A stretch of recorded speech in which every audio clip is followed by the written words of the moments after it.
he would project part of his consciousness out. That was Alex 2. Alex 2 would go into the box, jump around, affect the strain gauges, and you could see this on the chart recorder, that this was actually happening. And then he would get information coming back from the actual target system. So that was pretty impressive. Keep watching to learn more. Book 3 in the new Thinking Aloud dialogue series is UFOs and UAP, Are We Really Alone? Now available on Amazon. New Thinking Aloud is presented by the California Institute for Human Science, a fully accredited university offering distant learning graduate degrees that focus on mind, body, and spirit. The topics that we cover here. We are particularly excited to announce new degrees emphasizing parapsychology and the paranormal. Visit their website at cihs.edu. You can now download all 8 copies of the New Thinking Aloud magazine for free, or order beautiful printed copies. Go to newthinkingaloud.org.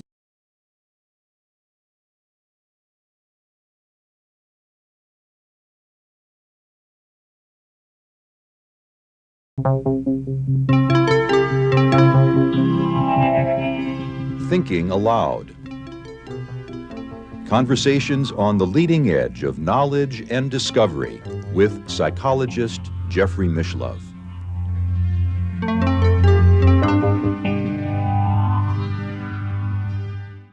Hello and welcome. I'm Jeffrey Mishlove. This is a special program dedicated to remembering Alex Tanous, a doctor of divinity, a man with great psychic talents, a man who served with the American Society for Psychical Research in New York for 20 years. He is the author of several books, including Beyond Coincidence, One Man's Experience with Psychic Phenomena, Is Your Child Psychic? A Guide to Developing Your Child's Psychic Abilities, Dreams, Symbols, and Psychic Power, and 2 books published posthumously, Conversations with Ghosts and Psi in Psychotherapy, Conventional and Unconventional Healing of Mental Illness. Now, the first part of this program today will be a 15-minute archival video made with Alex Tanous, so you'll hear him speaking about his out-of-body travel in his own words.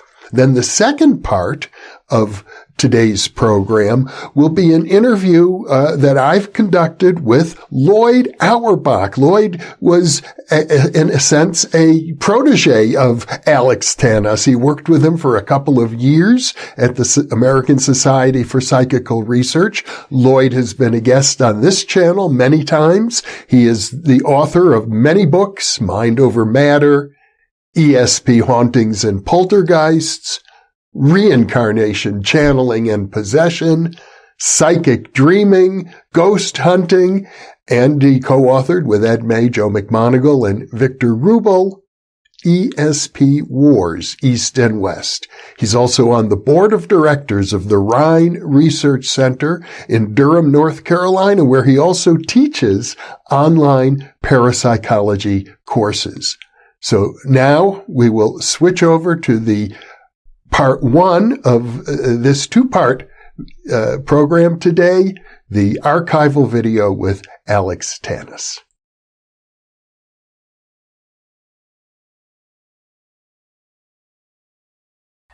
Alex, how would you describe an out-of-body experience? An out-of-body experience for me, a separation of my consciousness from my body, which is able to perceive on its own. In other words, it's able to see my body down here, where I'm lying now, or that my consciousness will go to Peru, will go anywhere in the world and perceive what is there and bring back the information. And therefore, it is a separation of the consciousness. That would be the simplest explanation I could give you. Well, what happens in the brain when the mind or the consciousness appears to be projected elsewhere? We have found that there are changes in the brain. I seem to go into an altered state of consciousness. Not seem, I do go into an altered state of consciousness. Therefore, there is a change in the brain when it happens. And it's a marvelous experience for me. Whatever is registered, there's a state that I go into, which is a oneness with the universe, and they're able to pick that up on the EEG. And it's a state of consciousness where there is complete harmony. And I love it. I always say I don't want to come back. How do you see, Alex, when you're out of body? When I'm out of body, in the very beginning, I have to say that it was a light projection. By light projection, I mean I was a ball of light.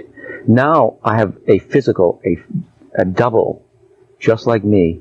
And what happens from this booth, this isolated booth, to where the experiment takes place, I observe him, which is created a physical, and he does all the things I want done. In other words, he is there in a flash. In other words, the experiment we're going to see, during that experiment, your body will remain in this isolation box. That's right. But your mind will be about 5 rooms from here. Yes, but even more, I call it the Alex 2. He is actually physically there, and I see him from here. You do? Yes. But no one else in that room will No see. one else. This is the next step in our experiment, where they're going to show that it can be done through a special camera, which we hope to put together. But what is important here is that there is something physical in the other room, which is 5 doors away from here, about 50 feet. Now, what happens in the spot where this consciousness is being projected?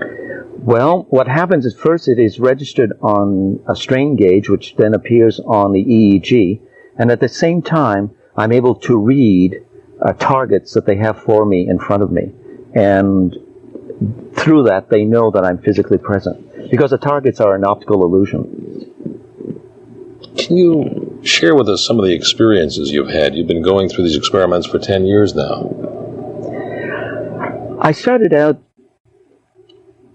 at the age of 5, when I saw my first separation at the age of 5, and it intrigued me to wonder what this was all about.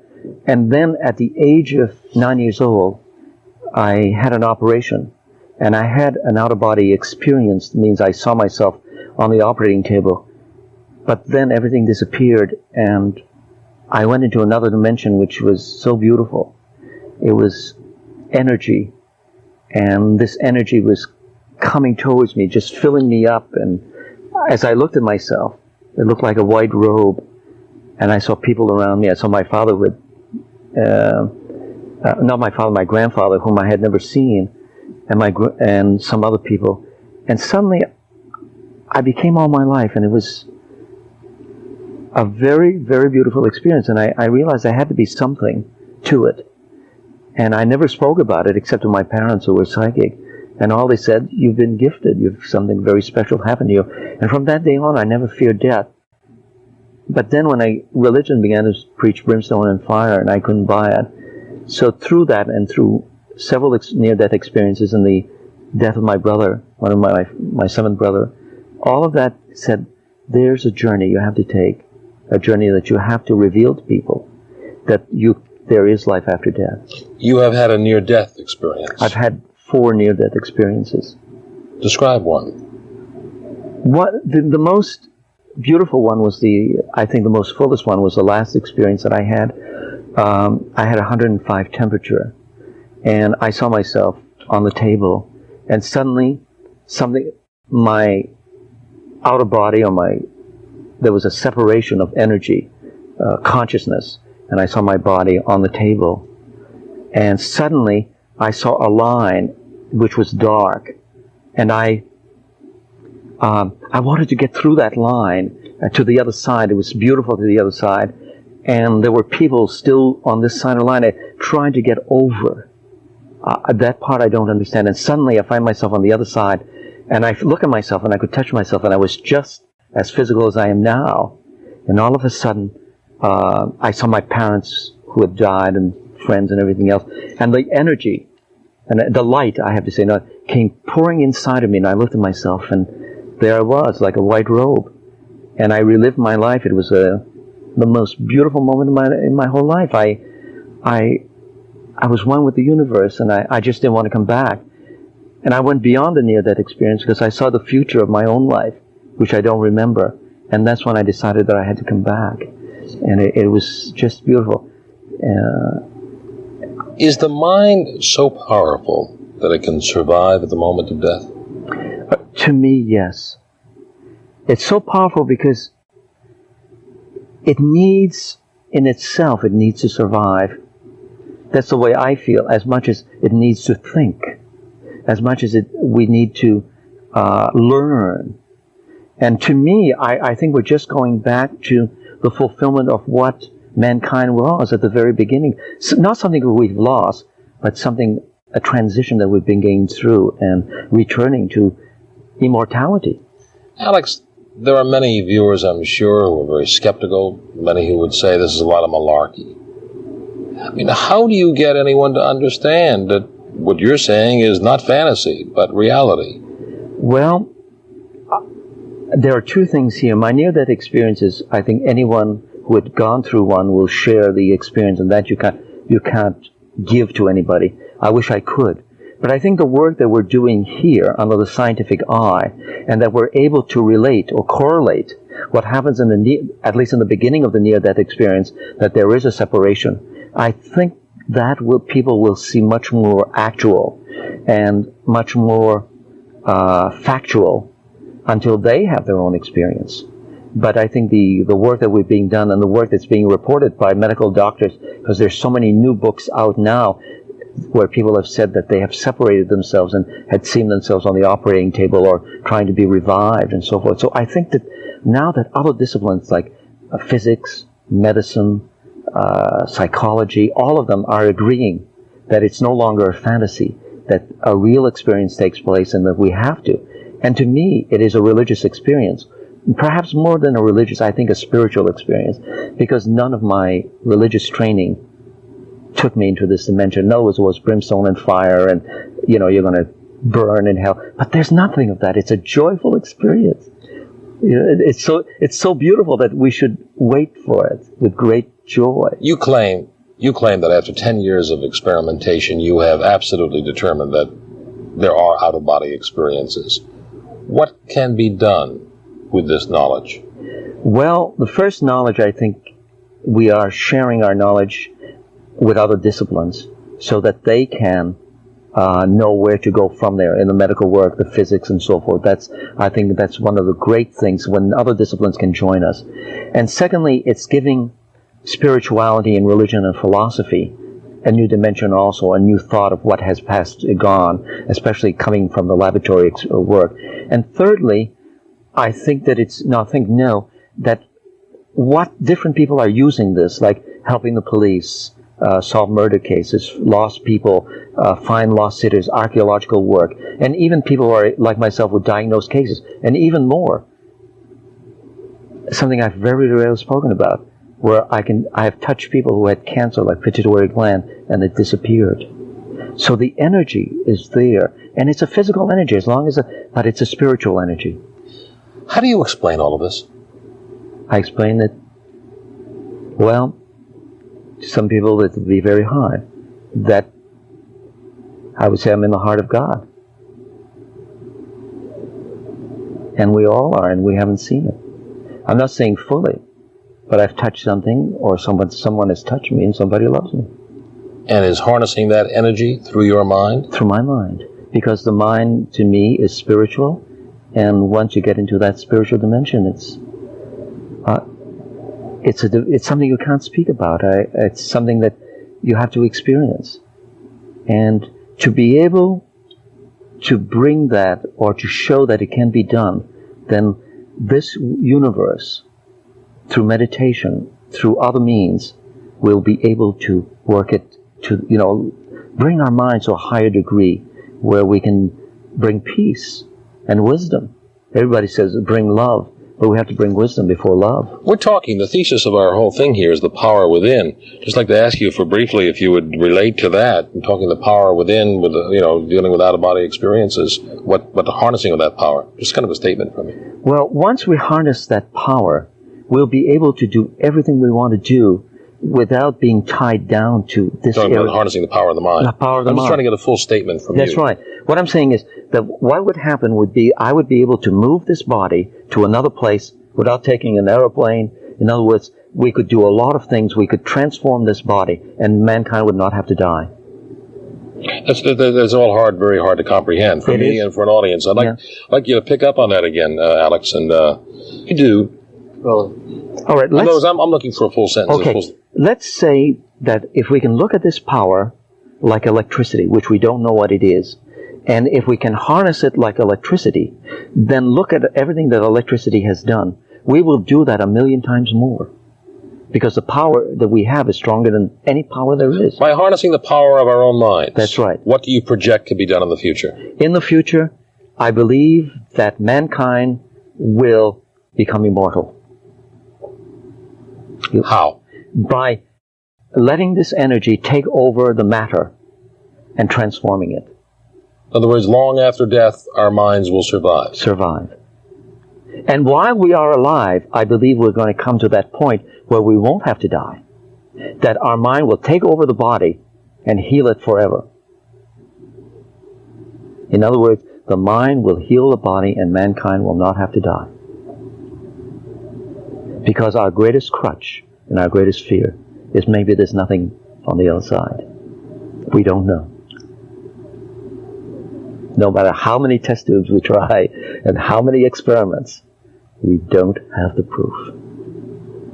What we're touching here is a direction, but not the whole universe will believe it. Until you experience it. And I believe that the power of the mind is a personal experience. While we were taping in this isolation box, some strange things happened involving our crew. For one thing, a red light started flashing in our camera. Then we saw kind of a jumping of our picture where it was out of sync. Then moments later, our beeper went off and no one was calling us. To what would you attribute that?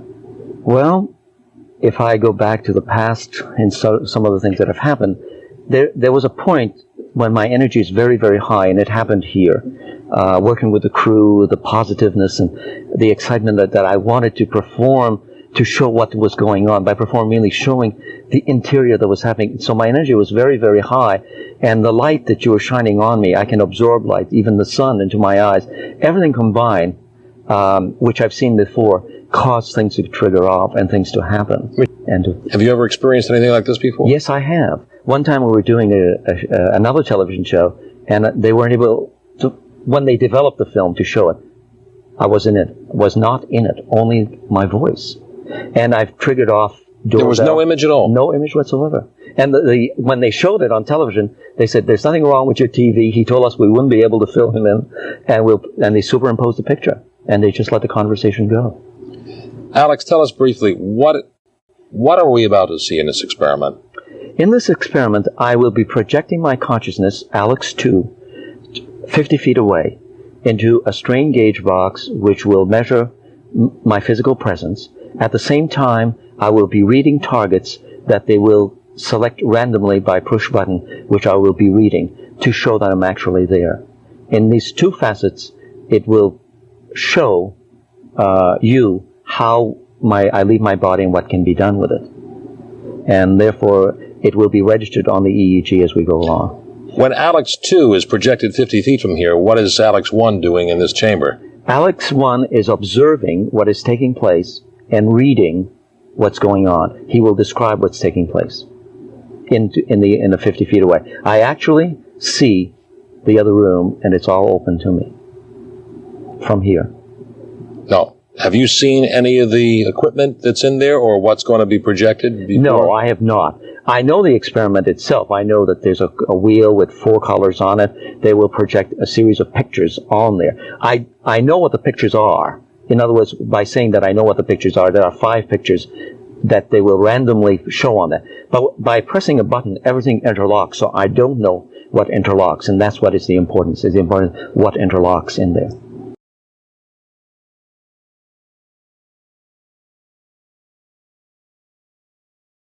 Welcome, Loyd. It's a pleasure to be with you once again. Thank you, Jeff. Thanks for having me. You worked at the American Society for Psychical Research for a couple of years back in the 1980s and had an opportunity to work closely with Alex Tanous at that time.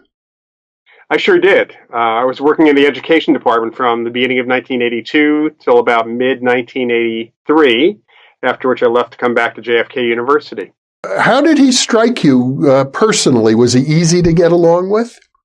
Alex was an incredibly gregarious man, very outgoing, really understanding of people, very compassionate. He came across as very compassionate and very social, and he had a real wicked sense of humor.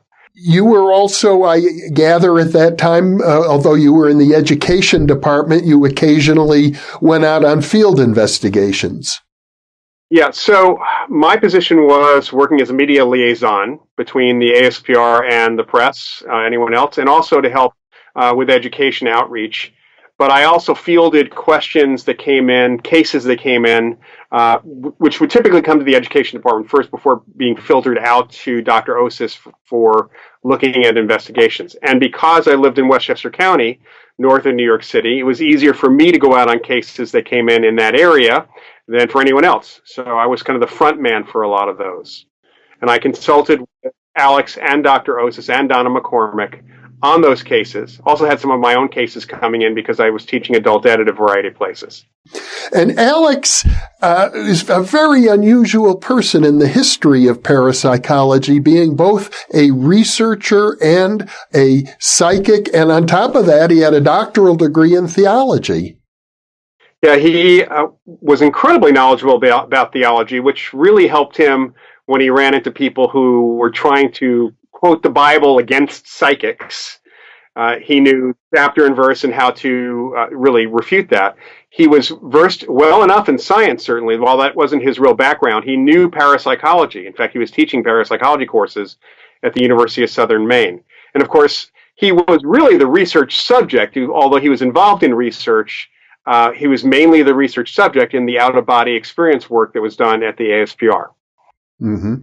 Well, as I recall in one of our previous interviews on ghost hunting, you pointed out that when you go out on a case, you allow yourself to pay attention to your own intuitive impressions. And I imagine that was probably a lesson you learned from working with Alex.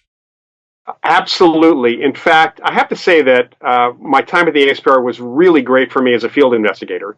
I had Dr. Osis as the science mentor and Alex as the psychic mentor. And Alex encouraged me. We had a lot of conversations about this, about phenomena, about apparitions and hauntings and poltergeists, about all sorts of psychic experiences. And he really encouraged me to be aware of what I was experiencing as an investigator. Even if I wasn't going to be the so-called psychic in the investigation, I should be really well aware, because that will also help me working with psychics and mediums down the road. And he was absolutely right about that. In the book Conversations with Ghosts, which was published posthumously based on some chapters that Alex had written, he develops a whole theory about how to handle poltergeist cases. And by handle, I mean get the phenomenon to stop. Basically, because they're typically the inhabitants of a home are disturbed by poltergeist activity. And he felt that there were usually issues that needed to be, in his words, reconciled. And once the reconciliation happened, the phenomena would go away.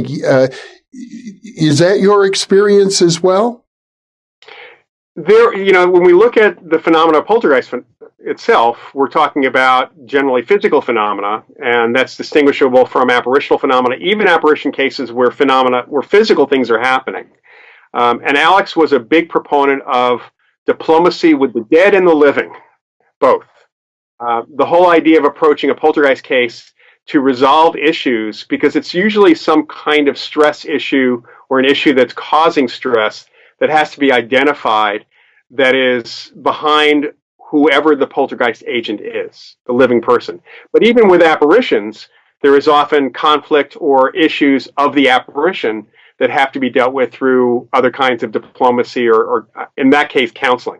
He seemed to feel that these ghosts, as he called them, had a story to tell, and they were largely causing disturbances because they needed to communicate some grievance or some history, some story. And once he heard their story, they were apparently willing to go away and no longer bother the inhabitants of a house. Well, a lot of the apparition cases that Alex dealt with and that we talked about, the apparition, the entity themselves, that person, was the unresolved issue or the issue they had, because it wasn't always unresolved. It wasn't that kind of thing. Sometimes it was just a matter of, hey, I'm here. And any escalation, so typically a case might start out with people seeing or experiencing the apparition, and then they might eventually have physical phenomena happening. All they wanted to do is say, hey, I'm here. I'm still around. There might be more to it in those cases, but it was really phenomena often would happen. And this has been my experience since then with apparition cases. A lot of times things escalate only because the family or the people living in the home are ignoring the knock-knock. They're ignoring that. I suppose ignoring it is a natural human response because most people, I should think, don't want to accept that there's something of a paranormal nature going on in their house. They'd rather think it's just some quirk or, a creaky house and it'll go away, or maybe it's the weather. I think most people, although today we have a slightly different pop culture perspective and pop culture landscape because of the ghost hunting shows. Most people who have these kinds of experiences, unfortunately today, will react in fear because they've been taught that if they've seen those shows. But if they haven't seen those shows and are not tapped into that, they tend to ignore these things right away.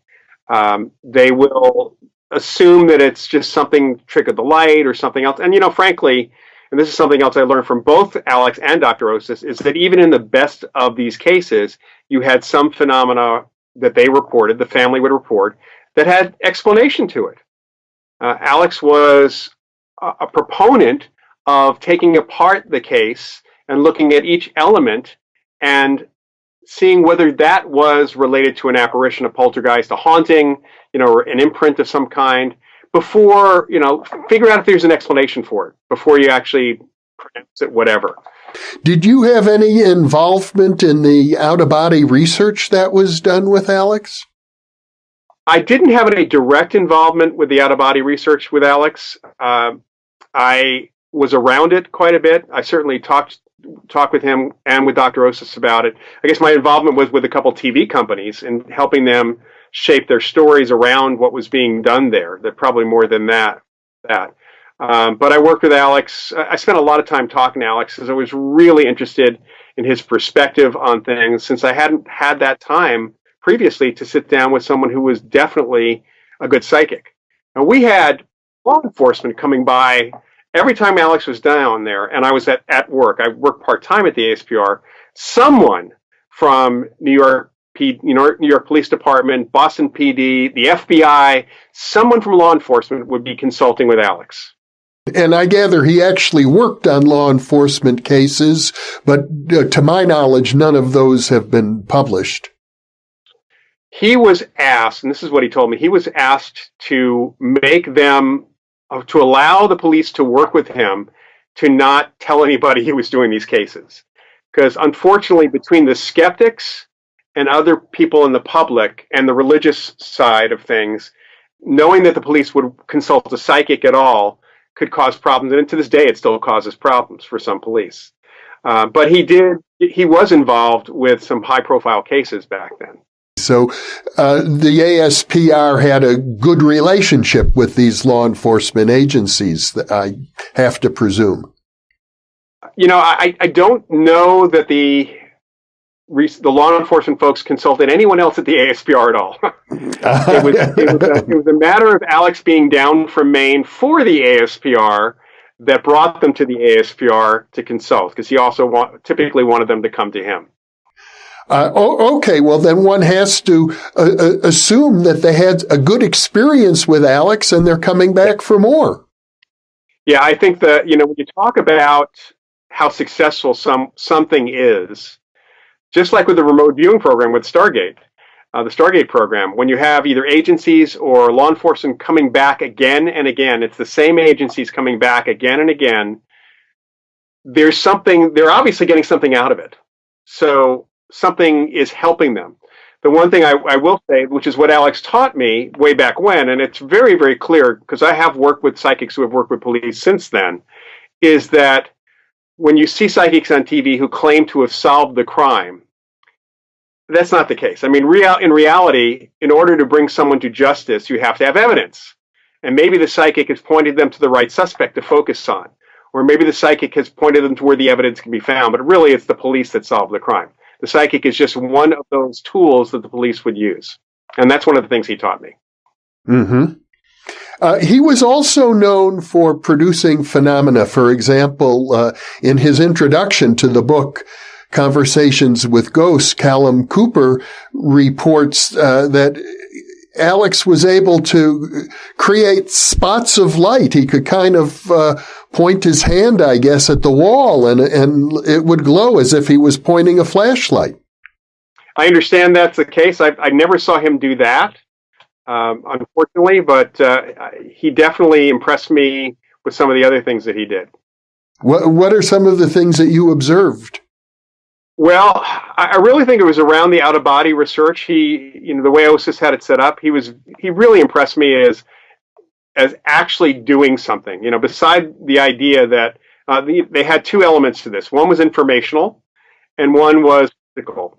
So the idea was for Alex to jump out of body. He would create this, what he would call a projection, Alex 2. And one of the things really important to get across about Alex's attitude is that he felt that if his spirit left his body, he'd be dead.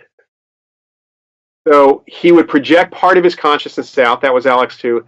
Alex 2 would go into the box, jump around, affect the strain gauges, and you could see this on the chart recorder that this was actually happening. And then he would get information coming back from the actual target system. So that was pretty impressive. The stories that I heard from him about some of the experiences he had outside the lab, in a couple of cases, I was able to talk to the witnesses to them. There were a couple of cases of bilocation, people having seen him and interacted with his out-of-body presence. And probably the most impressive thing for me personally was him telling me that I would have experiences while working with him. And I did.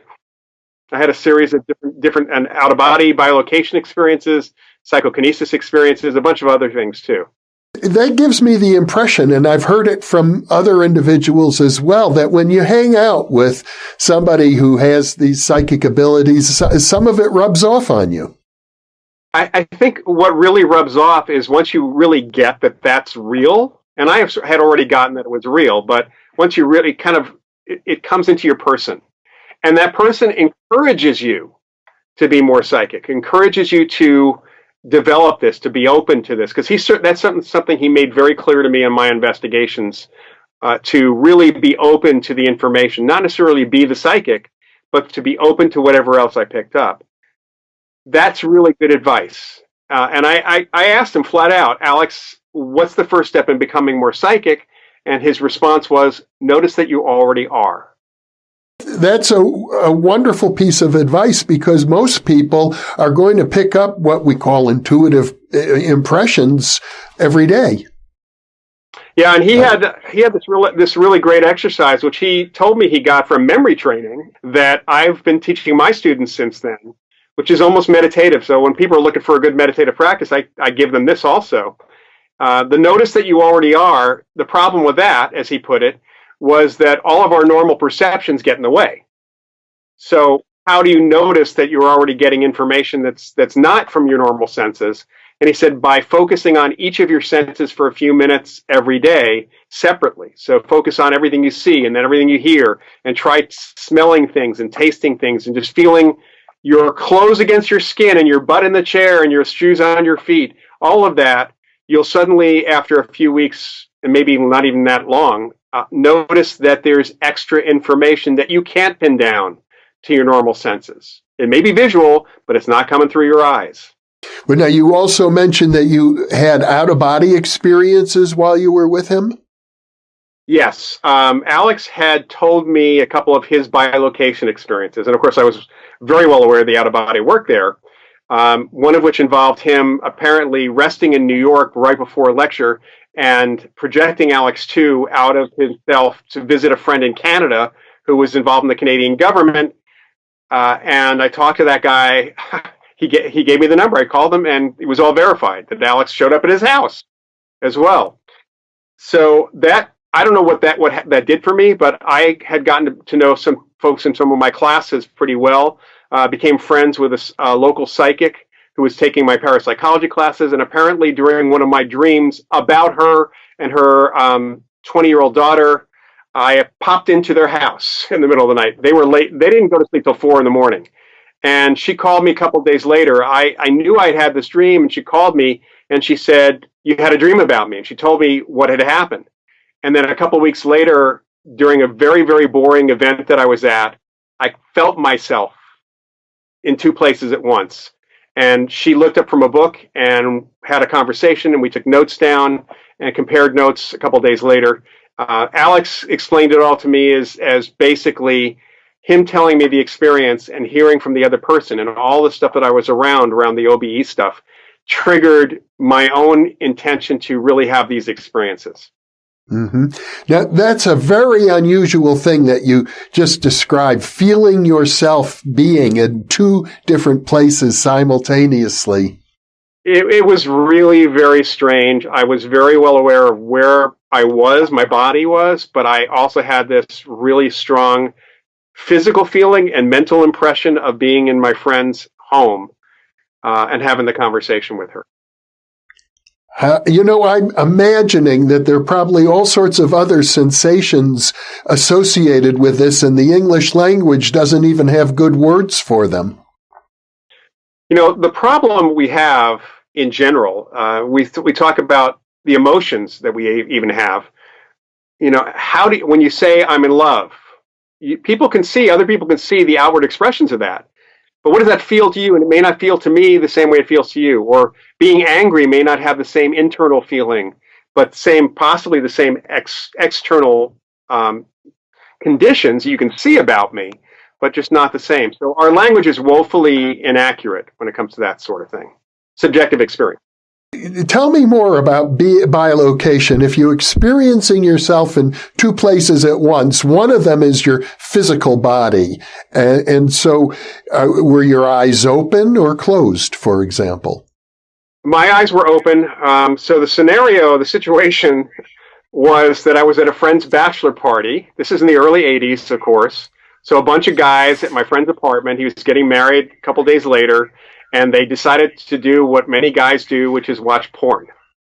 Something I could never understand why that was really interesting to do with a group of guys. Make more sense to watch with women. So I was getting kind of bored, actually, to be honest. Sure. And I went to my friend's kitchen. I could still see out into the living room what they were doing, and fixed myself a drink. And that's when I felt this whole shift happen. Yeah. So I was standing there in the kitchen, looking out. My eyes were open. The glass was in my hand. I don't think I was physically moving when I felt myself popping into my friend's house or living room. The same house? This was 50 miles away. Okay. So you're standing in the kitchen, but you notice that part of you is also in another house 50 miles away. Yes, that's right. With my friend Danita, who was a psychic, who lived in the area. I see. And you're able to see, in effect, through 2 pairs of eyes. It was a really weird sensation. Yeah, very, very weird sensation. I mean, it's kind of like, the best I can put it to is we're looking at each other right now, but if I were to try to visualize an apple, or if you were to visualize an apple at the same time you're looking at me, you can kind of hold 2 images. One is through your eye, and the other is your mind's eye. So it's kind of like that. That makes sense. Did you interact with the psychic in the other home? Yeah. Yeah, so basically, I showed up there. She puts down her book and says, "Okay, what's going on now?" And we had a conversation about, I told her about the bachelor party. We had a conversation about my experience, what was going on. I snapped back and looked around, found some paper, wrote down some notes. I had told her when I was out of body to write down notes. And I called her the next morning and she said, "I hope you took notes too." So we compared notes and the conversations matched. How interesting. Now, has that happened a lot since then, or was that a one-time experience? That and the one I had when I had the dream experience with her. With the same lady, yeah. Yeah, same lady, yeah. Those are the only times that happened. I had a couple of PK experiences during that year and a half I was working with Alex. I had a couple of precognitive dreams, a few precognitive dreams, nothing major, all very mundane type things. So it was as if, and he explained this to me, he says, being around the research, and he said, being around me, because you're open to it and because you want to, you're going to have these experiences to keep you interested. Yeah. And I presume, of course, you shared these experiences with him. Oh, sure. Yeah. With him, with Dr. Osis, Donna. Yeah. With everybody. And they were all encouraging, I presume. Yes. Yeah. See, that alone is very rare. Most people don't live in a social environment where you can share those kinds of experiences and get positive feedback from your colleagues and friends. Well, being in this field, as you know, we have a lot of contacts and we attract people to ourselves, some of whom are a little too believing, but there's enough people out there that are very interested in this that really want to hear these things. Mm-hmm. Well, do you have any other stories about Alex that would be worth repeating while we're discussing your memories of him? During the time that I was at the ASPR was when Project Alpha happened. Oh, yes. James Randi's, some people call it the Shazam scam, where he kind of scammed some researchers. And Alex had very strong opinions about Randy. In fact, he had told me he had been on 2 television shows. Osis confirmed this, local, where Randy was also on the shows. He was always able to keep up with the skeptics. That's one thing I can say, because he was so knowledgeable about the research, not just about his own experience. He was very, very able to keep up with the skeptics. And from what I gathered, Randy did not think very highly of him, especially after he apparently embarrassed Randy on a couple of TV programs. And this is what he and Dr. Osis told me. Because Randy used to say, and I had heard Randy say this, that he would carry around, at that point it was a $10,000 challenge. And he would say, I carried around the $10,000 check. So, he challenges people. And he was challenging people at that time. And on these 2 shows, apparently he challenged Alex. And Alex said, okay, let's see the check. And both times Randy didn't have the check.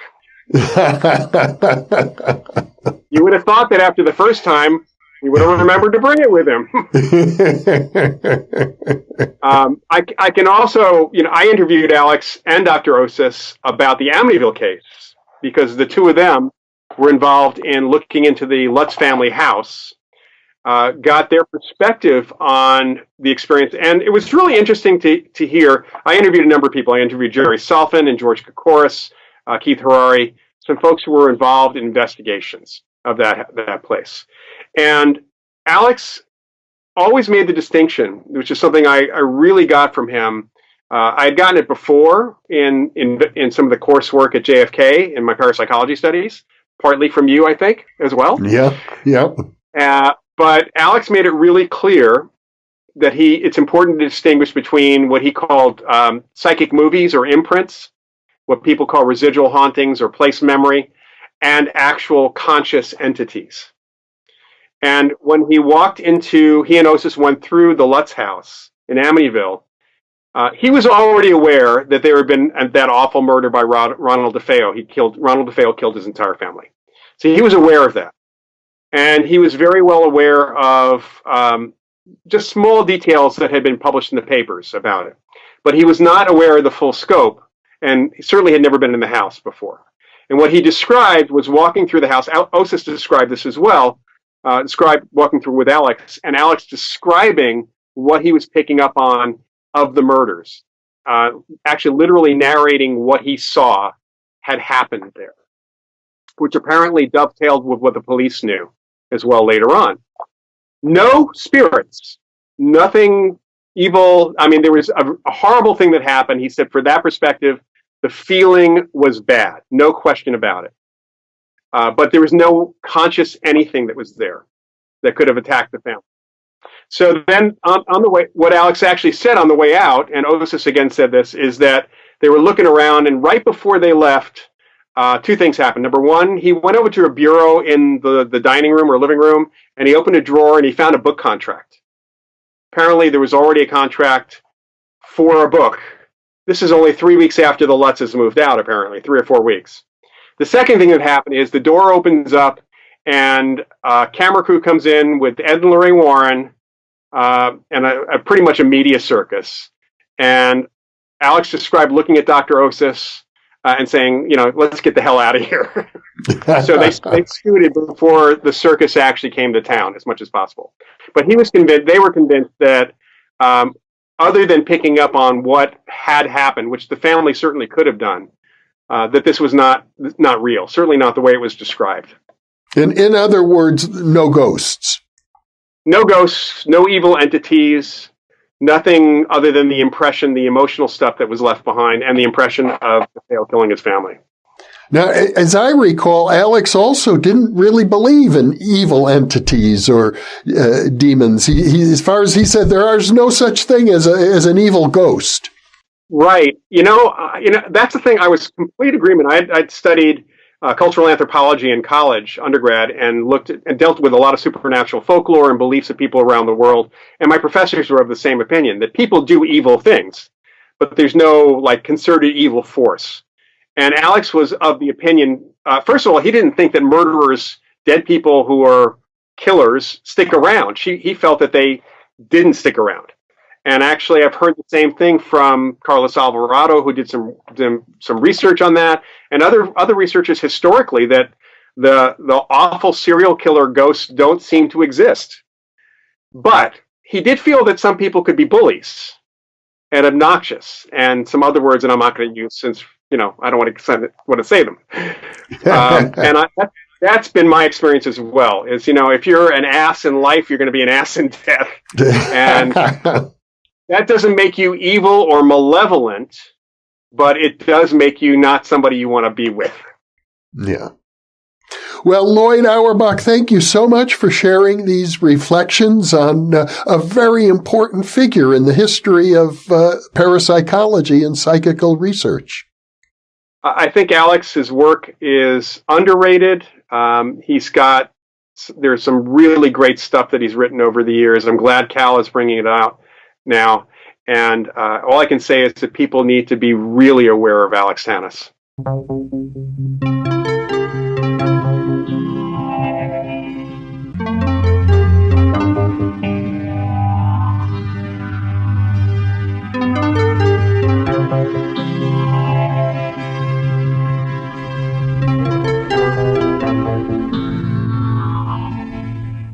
Book 3 in the new Thinking Aloud dialogue series is UFOs and UAP, Are We Really Alone?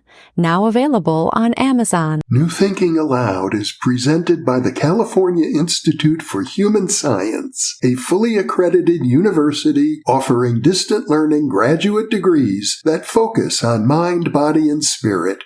The topics that we cover here. We are particularly excited to announce new degrees emphasizing parapsychology and the paranormal. Visit their website at cihs.edu. You can now download all 8 copies of the New Thinking Aloud magazine for free, or order beautiful printed copies. Go to newthinkingaloud.org.